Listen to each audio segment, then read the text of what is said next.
In 1992, Ireland signed up to the United Nations Convention on the Rights of the Child. In doing this, the state acknowledged that every child and young person up to the age of 18 has a range of rights under this convention, something that's still the case today. We wanted to look at what impact the convention has had in Ireland in the 20 years since we signed up to it. One of the most important rights is that children should be listened to and should be able to participate in decisions affecting them. So we brought together a group of 23 young people and asked them whether children's rights were relevant to them and what were the most important issues affecting children and young people in Ireland today.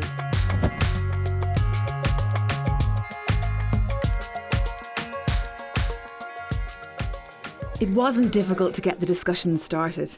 After a series of lively workshops, 3 issues of critical importance to young people here emerged: bullying, poverty, and access to recreational spaces. When it comes to bullying, children and young people have the right to be protected from abuse and neglect. Why did you guys pick this topic in the first place? Because, everyone in Ireland is being affected by it and they've all witnessed it or being bullied. What impact do you think it has on people when they're being bullied? They don't have the same opportunities because they don't want to be around the people who they're being bullied by.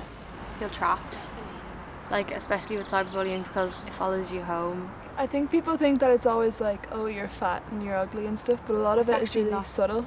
It's really not. It's subtle little nasty comments that people leave and stuff, and it can be really hurtful. Most people join in because they're friends and they don't want to be left out, and they probably get slagged if they don't join in. We want the young people to see what it actually physically does to someone, emotionally and everything, when they're being bullied. We want them to see the consequences from it. Teenagers in Ireland are 4 times more likely to suffer a lasting impact from bullying than their fellow Europeans. Bullying can be overt and it can be very covert as well, but it matters not to the person who's experiencing it. It can have equally a damaging effect on their self-esteem, self-worth, and in turn their mental health. The young people who experience bullying, they're at much higher risk of developing things like lower mood, anxiety, and difficulties around coping. In the more severe end of the spectrum, we would see things like deliberate self-harm and actually people who develop kind of suicidal ideation around consistent experiences of bullying. Young people before would have been bullied in school or maybe on the bus to and from school, but would have gotten some sanctuary once they get home. With access of cyberspace, there is no limit to accessibility, and so a young person can be persecuted and tormented right through the evening and even through the night. Another issue the group feels strongly about is poverty. The way children and young people living in poverty can be excluded and isolated from society. Under the UN Convention, there's a clear right to an adequate standard of living. What kind of impact do you think poverty and also exclusion has on young people? It is out there and it is a big issue for mostly teenagers, I'd say. Trying to keep up with their friends who have money and they don't. Some teenagers like myself become anxious about our families having arguments about financial problems. Some kids, they become isolated. Kids constantly need things for school. All the way up from junior infants to your leaving cert, you're going to need books for this, that. It all adds up. The parents might not be able to afford it and they feel kind of ashamed to say to teacher, oh no, we can't afford it, and then the school putting pressure on them as well. I think it definitely leads to exclusion, because this is when it kind of starts setting you apart from your friends that would have more money. It doesn't affect just that you can't buy stuff, it means you can't have the same experiences that your friends would have. Statistics are there and they're shocking, and something does need to be done. Today in Ireland, 1 in 5 children is at serious risk of poverty. Poverty brings with it a very real stress. So it's a stress that initially maybe is seen by and felt by the parents, but slowly but surely young people will pick up that stress too and know that there's worry here. Young people are less able to participate.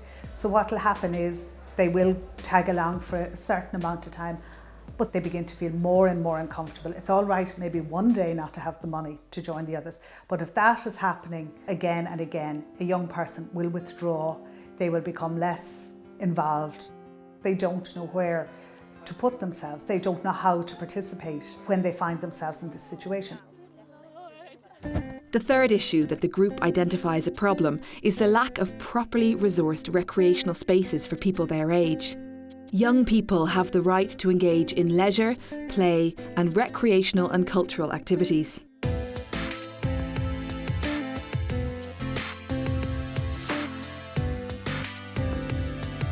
Children are looked after because they're directly more dependent on the adults, whereas I think because we're kind of grown out of the playground phase, but we're not quite into the full adult world, we're kind of just forgotten about. People think that we're some completely different type of species, that we just don't fit into the world and things like that. It can be a bit hard and unfair sometimes. A lot of you use the word respect, like it's about respecting young people. Like, we do have a bad image, like being teenagers, but like a lot of, like, there is adults that do like teenagers and are all up for them, but then there's others that have no time for us at all. We have a small youth club in my area, but it's mainly focused on, people who are 12, 13, even back as far as 8 or 9.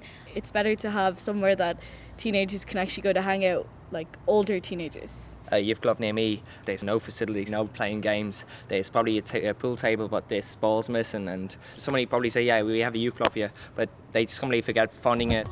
2/3 of young people say that in their areas there are not enough recreational places. The state is sometimes slow to provide those spaces because of all kinds of funding issues. It'll be vandalised, it'll be wrecked, so we won't do it. There's a poverty of imagination there. But access to facilities is never enough. You may provide a centre, a community centre, a youth cafe, a place for young people to hang out, but if you don't have those trained facilitators, you don't have the volunteers, well then there's no point in having that space open. So, do children's rights matter? Of course they do. But through this project, the group identified important areas where we still have a very long way to go to make their rights a reality in Ireland. There needs to be a turnaround.